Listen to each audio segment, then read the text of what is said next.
Selamat Hari Raya. வா ஹரி ராயா வந்துருச்சு. Okay, எல்லாருக்கும் எங்களுடைய பிறநாள் வாழ்த்துக்கள். இதை நான் வந்து ஒரு மாதிரியா ஸ்டைலாக சொல்லிடுறேன். சலாமா ஹரி ராயா மாவ்சாய் பாத்தின். இதை வந்து அப்படியே ஷாஃபி வந்து தமிழில் சொல்லுவார். அதான் பிறநாள் வாழ்த்துக்கள்னு சொல்லிட்டு. இல்லை, அது வந்து நான் வந்து மலாயில் சொன்னதை நீ இப்படி தமிழில் சொல்லு.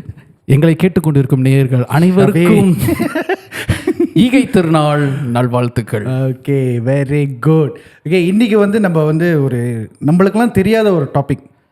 சில பேருக்கு தெரிஞ்சிருக்கும், சில பேருக்கு தெரியாது. டாபிக் வரதுக்கு முன்னாடி I think we were after a very busy schedule. Correct. So I hope the listeners, everybody have been following up, followed us and gained some beneficial message from all those 29 episodes. I mean, அது வந்து ஏதாச்சும் ஒரு வகையில் அது உங்களுக்கு வந்து ஹெல்ப்ஃபுல்லாக இருந்திருக்கும்னு நம்ம நம்புகிறோம். I mean, அது வந்து இங்கிலீஷ்லேயும் இருந்துச்சு, தமிழ்லேயும் இருந்துச்சு. Surprisingly it was in also Malay.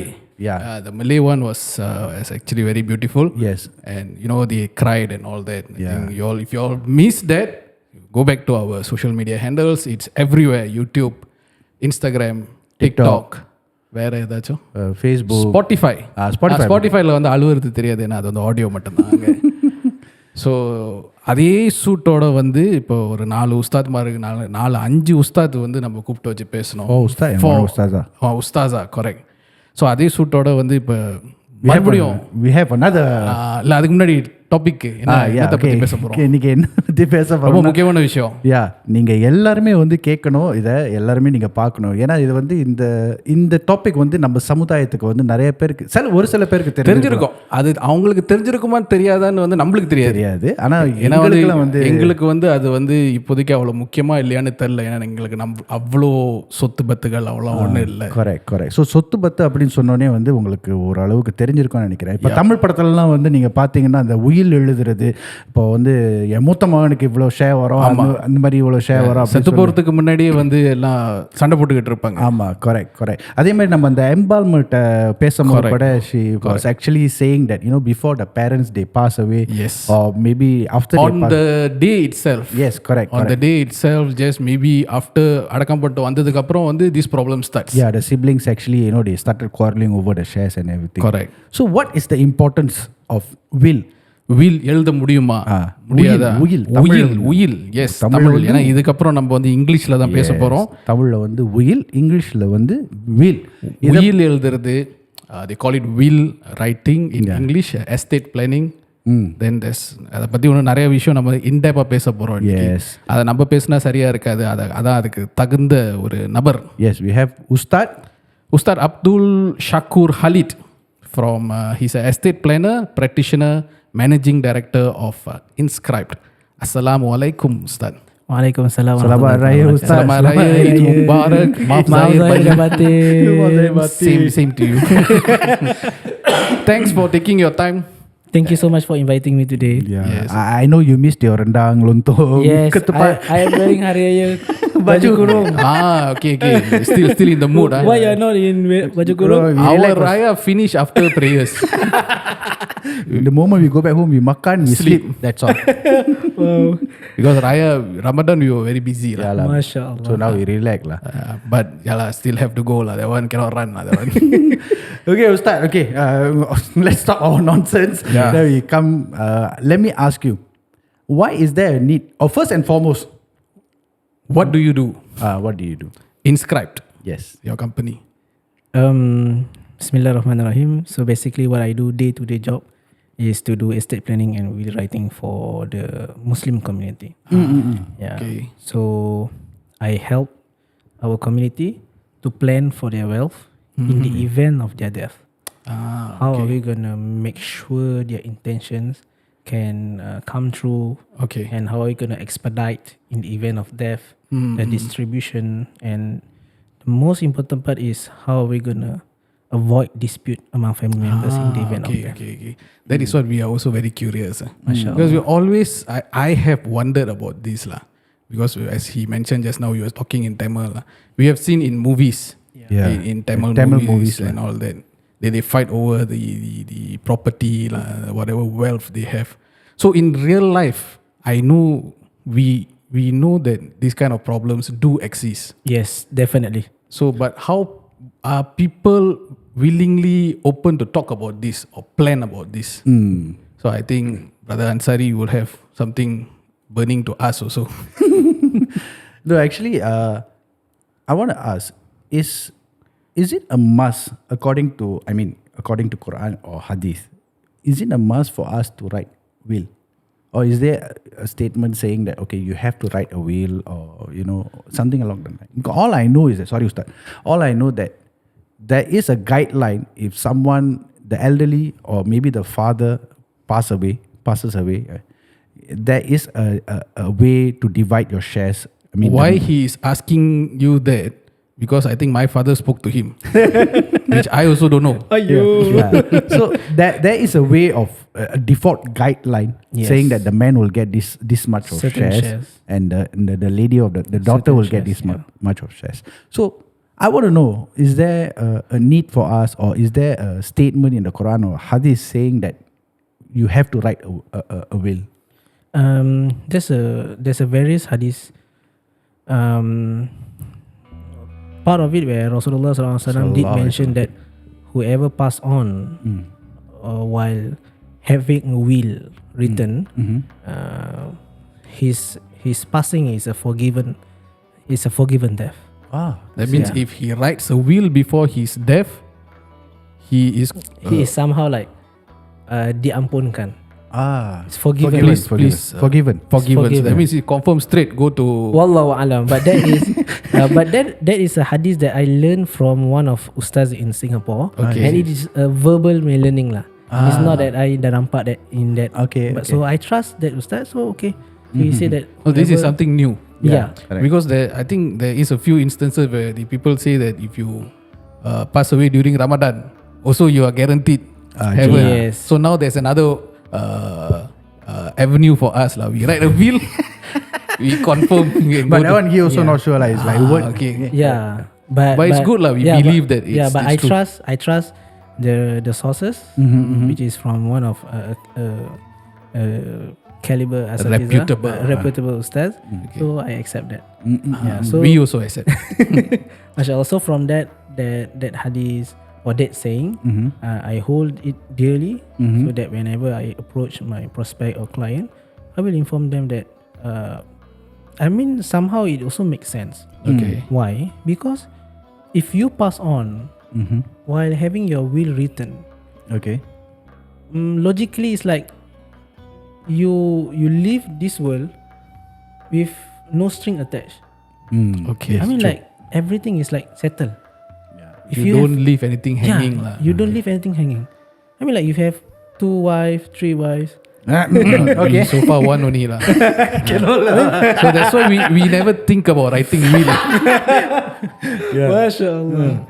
So okay, or for example, if you have a debt, okay, if you write your debt, you record everything there. In the event of your death, there must be someone taking care of your debt. Yeah. That means you don't have wealth, you have debt. That one also you can write a will lah. Definitely. So you sabu people. Yeah, I have a client like that. Okay. No more wealth. No more wealth. But still have around 6 figures debt. So he arrow to someone lah. So this is part of the estate planning. Sometimes we think that we leave wealth for our beneficiaries or our children, our generations. But no, actually we are leaving debt. Oh, okay. So when you leave very debt, careful with that. So when you leave debt, just now you were saying that you write a will, you go to heaven. So when you leave wealth, then your family in this world, so when you leave a debt, you write a will of debt. So will we still be going to? I think maybe yes, we still be going, but the family members will be cursing you. They suffer. So that's where the planning comes in. Okay. Who's gonna take care of the wealth? Where are we gonna get the money from? Who? And the one who will shoulder the burden, right? Maybe the elders lah somehow. Usually the elders. So I'm not the eldest. I'm the eldest. Yeah. So if someone tell you that if I pass on, you must take care of everything, it's actually not good lah.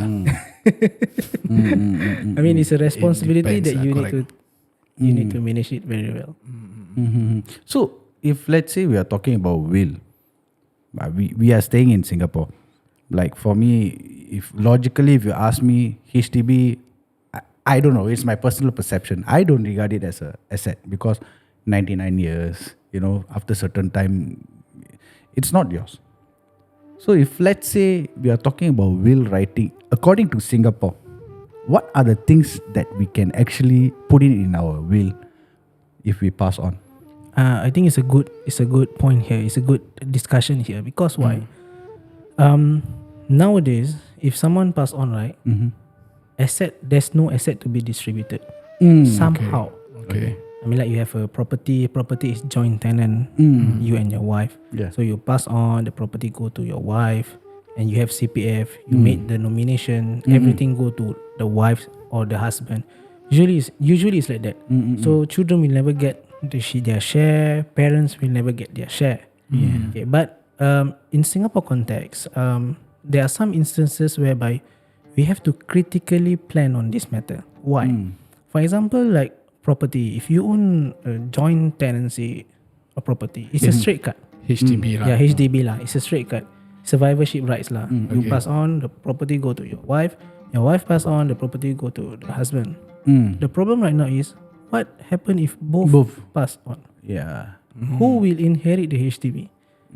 Will your children are they able to inherit HDB property if they are below 21 years old? Oh yeah, very good question, Ustad.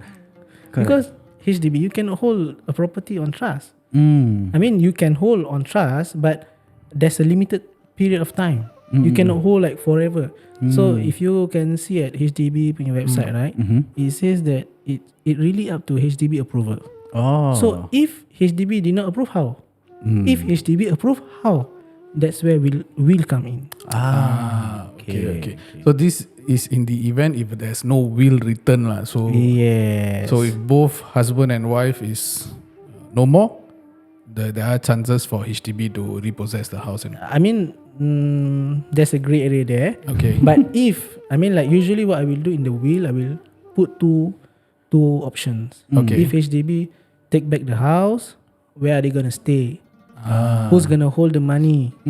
If So HDB this is like the kids are below 21. yes. So if above 21, So it's a different planning. Above 21 usually it's more of who's gonna get the share, but below 21 is gonna be like pening kepala because they cannot own the property. Okay. They cannot hold the money. Their share. okay. So we need to critically plan about who's gonna manage that money.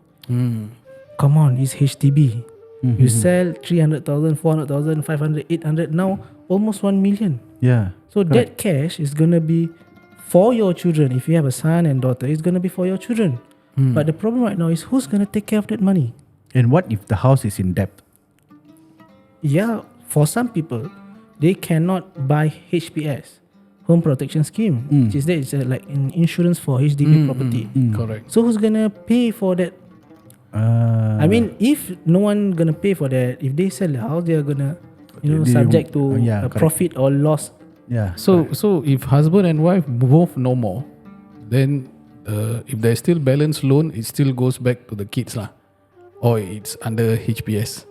I mean, if both of them purchase HPS, Home Protection Scheme, okay. for HDB is clear cut.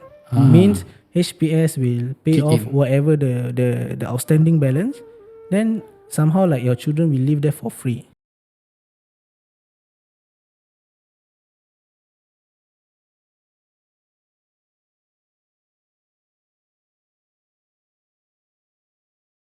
Like clear. Oh. That is provided they are 21 and above lah. Something So lah. 21 and below, that's where the problem is lah. Yeah. And this is only for HDB. We haven't touched on condominium, Yes. landed. But have you come across any of, be it, let's talk about HDB lah, because we are still in that topic. Yeah. Have you come across any this kind of, both husband and wife, then the kids are young kids? Yes. Oh, it happened. Yes. Okay. But they didn't write any will. Or they wrote a will. They right away. Okay lah. Then they are in safe hands, I guess. Alhamdulillah. Alhamdulillah. So it's quite. I mean, if I can share the Yeah. story. Yeah, Yes, you please, can, please. please. We want to know. This happened last year. Okay. My first client last year. Before that, I want to know how young is the kids? Are the kids? Okay. The story is how young? Primary 4 and sec 3, sec 4. That means they planned way ahead to write a will. Okay, so the story is my client, she's a mother. Okay. She has a daughter. Mm-hmm. So the one who write the will is the mom, Okay. not the daughter. The daughter engaged me to write a will for The on mom. behalf of the mom. Okay. I write for her will, Mm-hmm. and she's a revert lah. Oh, I see. Okay. Yeah. Means no family, no siblings, no Muslim siblings. Okay. So I write for her will. Mm-hmm. After 3 weeks, she passed on. Wow. The daughter passed on. No, No, the mother passed on. passed on. Okay. Very okay. coincidental. I think maybe she had some this thing in her that saying that I think it's about No, time. I mean, it's really about time. yeah. Then after 1 month Mm-hmm. or after few weeks, after that the daughter passed on. Ah. Okay. Wow, this is very tragic story, Ustad. Yes. Okay. But- So where did this after both of them left? What happens next? So the I mean somehow the asset go to the daughter, Okay. but the daughter passed on. Mm-hmm. But the daughter did not leave any will Okay. because I mean like I discussed with her that time and she said it's okay. I think I can. A doctor say I can recover. Okay. But unfortunately, Allah SWT loves her more than us. Yes. So Allah SWT took her. Then the question is, who's gonna take care of her children? Her children will get that asset because it's like passed down. Yeah. So the husband is also no more lah. There's another. another story. Okay. Yeah. So I mean, we are still in the midst of managing the distribution. Yeah, it's quite sad actually. So my question is, sorry Ustad, the daughter, she didn't write any will. So the kids won't get any share. Yeah, the kids will get shares How is it? Because through faraid. What is faraid? Faraid is Islamic law of inheritance. okay, the It's a guideline which I was default, yes, it's a default distribution in Singapore. If you did not have any planning or any will writing, means your estate will go according to Al-Quran and Hadith. So for this case, because my client, she has sons, so it will go directly to them. But the question is about this, because your brother asked, right? They are minor, so they are gonna inherit HDB property. Now it's a big question mark for us. I think it's very, very interesting so far. Very good topic. yeah. The music was shocking. So we will continue this in the next episode. Yes. This is Nurul Huda podcast series, your weekly dosage of interesting and inspiring stories.